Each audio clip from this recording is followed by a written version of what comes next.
Bem-vindos ao Pensamento Universico, o canal do autoconhecimento e da autorrealização. Hoje é o nosso 15º encontro e nós hoje vamos falar sobre o dízimo. Dízimo, direito divino ou necessidade institucional? Então vamos pensar um pouco sobre essa questão. A lógica do dízimo é que a gente devolva a Deus 10% de tudo aquilo que a gente recebe de Deus. 10%. Né? O antropólogo Marcel Mauss, ele tem um ensaio sobre a dádiva que ele diz o seguinte: quando você recebe algo, você deve, há uma obrigação em dar, a doação. E há uma obrigação em receber aquilo que é dado. E ao mesmo tempo é necessário a retribuição. Então essa é uma lógica humana. Então é muito natural que todos os corações humanos voltados para a questão da espiritualidade entendem que nós recebemos tudo de Deus. E ao recebermos as dádivas de Deus, a gente deve retribuir algo a Deus. Faz parte. Não é? Então essa é a grande lógica. Agora, vamos pensar uma questão mais profundamente. Né? Quer dizer, Deus precisa de recursos que você transforme, você mate um animal e o sacrifique para Deus. Não estou querendo entrar na questão cultural de alguns segmentos. Nós temos, de fato, a obrigação de darmos coisas materiais para Deus de volta. Ou Deus não precisa nem de 10%, nem de nada, porque Deus é como o sol. Deus é doação permanente. Ele não precisa da retribuição do nosso calor. Então, é uma provocação, obviamente, mas para a gente pensar um pouco sobre essa questão. Né? Mas, então, para quem deveria ir os recursos que a gente, então, reúne para devolver para Deus? Quer seja através de dízimo ou de qualquer outra maneira. Né? Então, nós podemos dizer que Deus tem os seus credores. E aí na Bíblia fica muito claro, e é nominal, né, esses credores. O primeiro credor é o levita, o segundo é o estrangeiro, o terceiro é o órfão, e o quarto é a viúva. Nós poderíamos dizer que todos eles entram numa categoria que genericamente nós poderíamos chamar de os necessitados, os empobrecidos. Então, esses são os credores de Deus. Quer dizer, nós não podemos efetivamente devolver nada de que Deus deu para a gente, porque Deus é a doação plena. Mas nós podemos redistribuir os recursos que Deus nos dá e confraternizarmos com os nossos irmãos. Né? Então é isso que claramente está ensinado na Bíblia. Né? Então, só para a gente pensar um pouco. Né? Por que o levita? O levita era da tribo de Levi, e quando então o povo sai do deserto, como é que se diz? Invadem a Terra Santa, porque a Terra Santa foi dada ao povo de Israel, mas não foi dada assim automaticamente. Tinha outras pessoas lá. Então eles fizeram uma guerrilha, fizeram uma revolução e invadiram aquele território. E ao invadir o território, eram 12 tribos, cada qual com as suas especificidades, as suas necessidades. Né? E aí então 11 das tribos receberam, através de uma reforma agrária, uma parte da Terra Santa. Menos os levitas, menos os descendentes de Levi. Por que será? Né? Então, os levitas, eles tinham a missão de fazer a parte do ritual religioso.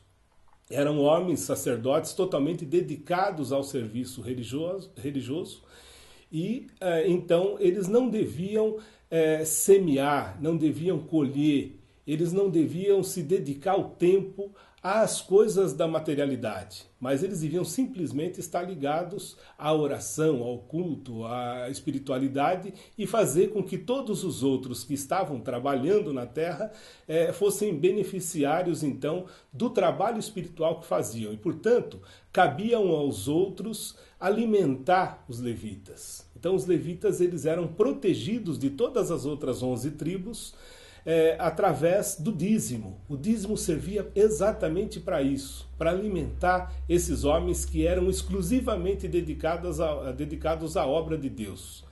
E eles recebiam não em dinheiro, mas em espécie, em alimento. Não é? A segunda categoria é o estrangeiro, porque o judeu tinha uma consciência muito forte de que foi escravo na terra do Egito, viveu como estrangeiro na Babilônia, e que era necessário ter um cuidado especial e tratar o estrangeiro como se fosse de fato um cidadão. Né? Então, o estrangeiro, enquanto alguém despossuído de recursos, não tinham antecessores que tivessem propriedades, e eles então deveriam ser acolhidos, e o dízimo servia para isso. Né? E muito especificamente, e fica óbvio para nós, a viúva e o órfão. Né? Então, essa era a missão do dízimo. É para isso que foi criado o dízimo. Né? Então o dízimo não foi criado para fazer grandes obras faraônicas, templos religiosos, ou ficar alimentando uma casta de sacerdotes. Não é? Quer dizer, os levitas tinham uma outra categoria que não eram esses sacerdotes que ostentavam poder, né? Mas ao contrário disso, eram homens muito simples que se dedicavam ao serviço do culto. E aí então, outro dia eu ouvi uma conversa, né, uma certa indignação entre dois amigos, né, e um dizia o seguinte, né, que o dízimo deixou de ser aquela obra de caridade dos tempos bíblicos para ser então alguma coisa que fica aí enriquecendo líderes religiosos atuais dos nossos dias, né, que pedem ostensivamente nos seus programas televisivos para que os fiéis deem cada vez mais dinheiro, façam aposta com Deus e cria toda uma questão de uma teologia de prosperidade, que quanto mais você der para Deus e apostar com Deus, mais Deus vai te dar retorno sobre aquilo. Né? E a gente vê então a situação. E aí então tinha um dos amigos muito indignados e revoltados com essa situação. E o outro, com um certo bom humor, dizia o seguinte: esse povo não sabe gastar o dinheiro, então tem que dar mesmo para os líderes religiosos, porque os líderes religiosos vão saber gastar bem, comer bem, se fartar das melhores coisas. E esses caras, então, que não têm competência para ter o dinheiro, vão gastar com vício, com coisa errada, com os pecados e tal. Então eles estariam sendo... se libertando, dando então esse dinheiro para os líderes religiosos. Né? Então, claro, é uma brincadeira e ali um diálogo muito descontraído entre os dois. Né?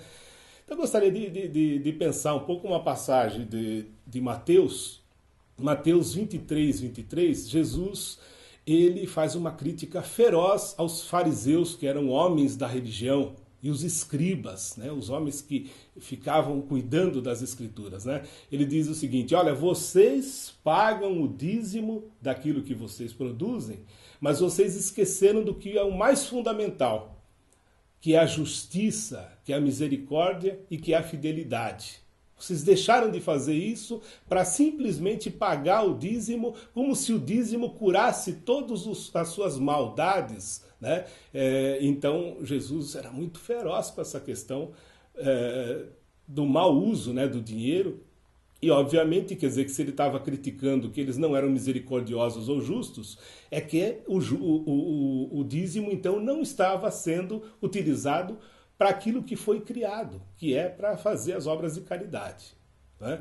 E nós lembramos claramente também de uma outra passagem onde Jesus, com um chicote, é a única vez que a gente vê Jesus muito violento, eu acho que não tem outra expressão para dizer. Né? Jesus faz um chicote com uma corda e começa a bater nos vendilhões do templo, aqueles homens que estavam negociando e ganhando dinheiro nos templos. Né? Então, são mensagens e imagens muito fortes para a gente pensar um pouco sobre isso. Né? Então, pensar o seguinte, que nas tribos de Israel, na sociedade tribal israelita, então, o dízimo foi criado com essa finalidade de ajudar os necessitados. Mas quando foi implementado a realeza, no livro de Samuel, o primeiro livro de Samuel, capítulo 8, é muito interessante essa passagem da sociedade tribal para a sociedade da realeza. Eles procuram o Samuel e dizem: nós queremos um rei para nós, alguém que mande em nós, alguém que seja o chefe dos nossos exércitos, alguém que nos dê uma identidade nacional, de país. Porque as outras nações têm e nós não, nós ficamos aqui como tribos errantes, né? Então o Samuel olha aquilo, ouve, faz as suas orações a Deus e Deus diz: permita que isso aconteça, porque eles vão ver o que é ter um rei, o que é ter um poder instituído politicamente, né? Então o dízimo ia para essa liderança política. Essa liderança, então, ela passa a ser, instaurou-se ali uma teocracia despótica tributarista. Esses palavrões, então, só para a gente pensar. Uma teocracia, quer dizer, um governo político feito por homens que se arroga o direito de ser representante de Deus. Essa é a primeira característica, né? Ele é despótico porque ele se esconde atrás das armas, não é? Então, as armas que teoricamente eram armas para proteger o povo, eventualmente se voltava contra o próprio povo numa situação de revolta, quando se sentiam injustiçados dessa autoridade política teocrática.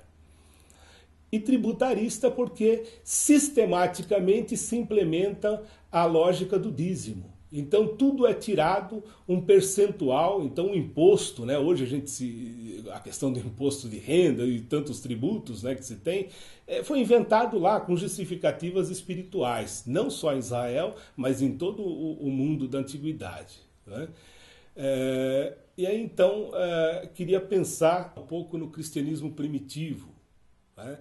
Então, depois que Jesus se foi, então os cristãos da Judéia, eles não tinham o dízimo em si.